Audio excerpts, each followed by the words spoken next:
Hey, Cousin Jack here with another episode of Woodcarving Weekly, and this week we're going to tell you about Flexcut. Who put the flex in Flexcut? We'll also have an overview of their brand new Pro Series of knives. We have some Halloween projects for you, and we'll introduce you to some relatively new woodcarving channels. And as a reminder, all of the resources I mentioned today will be linked in the description right below this video. They'll also be linked in the comments section just a little bit further down the page underneath the video. Let's get started. Over at the DY Woodcarving YouTube channel, David Young has a brand new video, and it's all about the Flexcut Pro Series knives. It's an overview, as he calls it, not a product review. He started carving in 2019, and so far he has almost 50 videos on his YouTube channel. He went out and bought all 4 of the new Pro Series knives, and he provides an overview where he talks about the blades, the handles, and the value. Are they worth it? He also provides a little demo on how well they carve, and he talks about a comparison with a couple of other brands, just to draw some contrast and similarities between them. Now, he also said that these blades, and he showed it on camera, are thicker than the original Flexcut knives. And this was surprising to me. I thought with a flat grind knife that has been redesigned that the blades would be thinner. That's not the case. He also mentions that they're fairly rigid, which would be to be expected, right, of a thicker blade. Now, you may be wondering why these rigid blades are called Flexcut. Well, we'll get to that in our next segment. You know, it wasn't mentioned in this video, but there's something I would have added probably. So I'll give you my 2 cents. When you're carving for hours and you're pressing your thumb along the spine of a blade, it's much more comfortable to use a knife where that spine has been rounded over. And Flexcut doesn't round over the spine. Other brands do. OCC Tools, for one, has a rounded spine. And I think that very little touch could have made these knives even better. Well, who put the flex in Flexcut? Let's talk about that. The Flexcut Tool Company was founded back in 1986. It was called the Falls Run Woodcarving Shop. Basically, it was a custom carving shop, and they also taught classes regularly.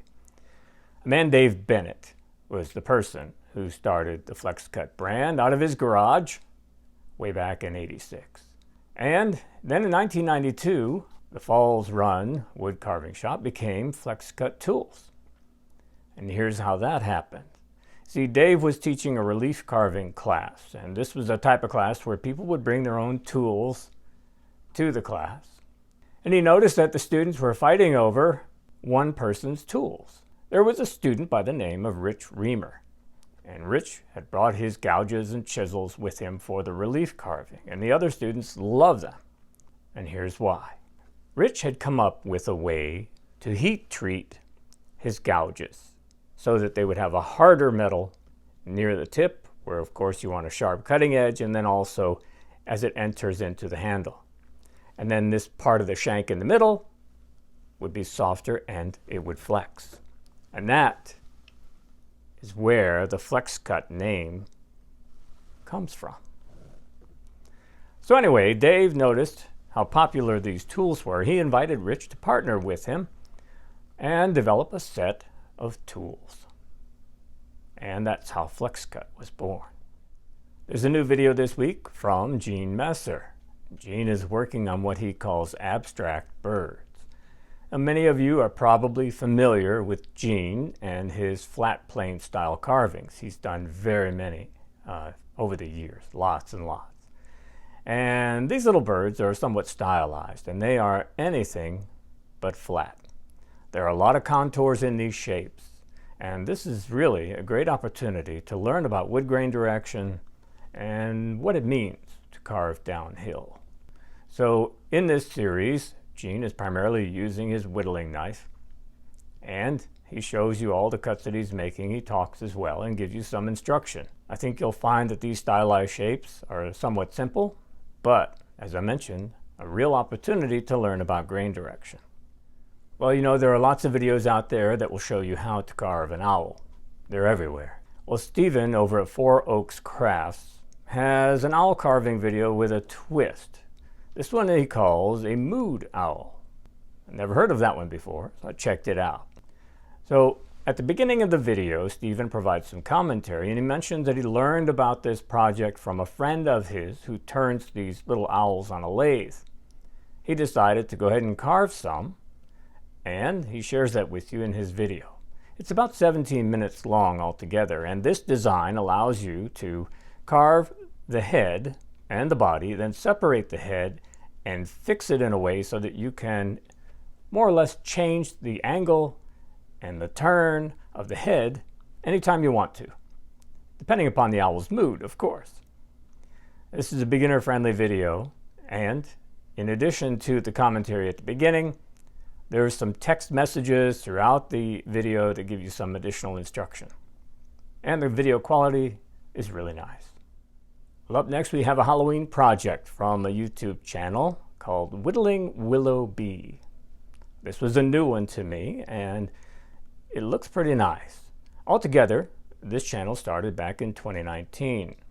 There are only 13 videos there so far. And this latest one features a little pumpkin head with a happy, smiling expression on it.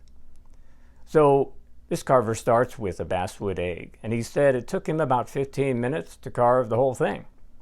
The video has been condensed down and is just a little over 3 minutes long altogether.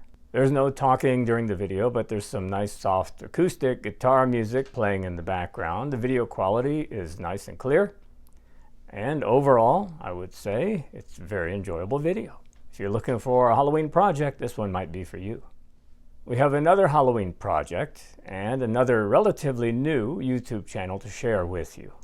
This channel is called Scott's Creative Carvings, and so far, Scott has 16 videos. He's been publishing less than a year, and he's sharing with you today a brand new Halloween carving. He's got a pumpkin head that looks like Jack Skellington sitting on top of a barrel. Now, this video is more than an hour long, and Scott does a really nice job of adding commentary throughout. He describes the types of cuts that he's making, and he says that, you know, this is intended for beginners. And so he does add quite a bit of detail in his commentary, which is really helpful for anyone who's trying to learn. Well, up next we'll go to Michigan and visit with the Just Carve Rob YouTube channel. Rob is carving a little figure he calls a man in the moon. And he's starting out with a block of balsa wood. Now, balsa wood is very soft, and Rob mentioned several times during the process of this video that it was a real pain to carve. He tried a variety of different tools, hand tools, and of course, rotary tools. He said that the diamond burrs for his rotary tools seemed to work best on the balsa wood. Now, Rob adds a lot of lighthearted commentary throughout the video to keep you entertained, and also to talk about the burrs that he's using and the process altogether. I think you'll enjoy the video. It's a little over 18 minutes long, and as I mentioned, Rob is very entertaining, and it's a nice carving to boot. Well, folks, next week I'm going to tell you how you can get your hands on hundreds of free wood carving resources. I'm talking about books, videos, etc. That's right, you heard it. Free books. So, if you haven't already, just click that little red square down there in the corner and subscribe to the channel so you don't miss anything. I think you'll really enjoy having free books. Thanks for being here today, folks. I really appreciate it. And if you've missed any of our previous episodes, you can see them. They're right over here. Just click on that and you'll see a whole list of previous episodes that we've shot. See you next week.